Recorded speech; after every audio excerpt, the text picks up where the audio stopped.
bilis manakbo kasi magaan na panis ka ano. Nainis na ako, parang di ko na makita pambihira. Teka lang, lumihis na ba to? Bye-bye sa iyo, talagang mamimiss mo ito. Napakain ng abono, nag-shift na ako. Dumikit ka ba? Oh, talaga, totoo. Malayo ating agwat, wag ka mag-ina. Siya nasita, ka umiyak. Yung chip pati kotse niya ay nasipa.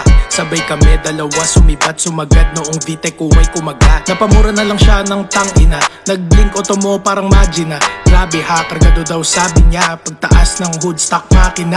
Batik si Baktila para bantroso. Totoo daw di ako nang luloko. Di niya maabot kahit na tinutodo. Na parang kanta maganda pagkatono. Bababa ang auto kahit malubak. Sagot ko ay oo nung sabi niya stock. Pagsilip niya sa loob bigla na shock. Nung nakita niya laptop sa gilid ng box. Siya'y nasibak. Siya'y nasibak. Siya'y nasibak. Siya'y nasibak. Siya'y nasibak. Siya'y nasibak.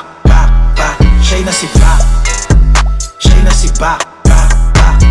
Bihis sa aking auto, ang daming lakad. Pwede lang sa daan ng patag. Baka mawasak, laging sira pang ilalim. Tingin sa akin merong sayad, ang chin na basag. Isang otong pamporma, isang pambomba. Racing scene. Shoutout nga pala sa tropa sa Honda Nation Philippines. Naka B16 at sila na aning. Rinig mo ang makina kahit di pa dumadating. Iba daw ang tunog, dami na pumapansin. Kada shift ko ng gear, tila may bumabahin. Tila parang malakas, itsura ay stock pagtingin sa labas. Looking kasi yung ko mag-angas at nagulat sila noong may tinasya na si Bak. Siya na si Bak.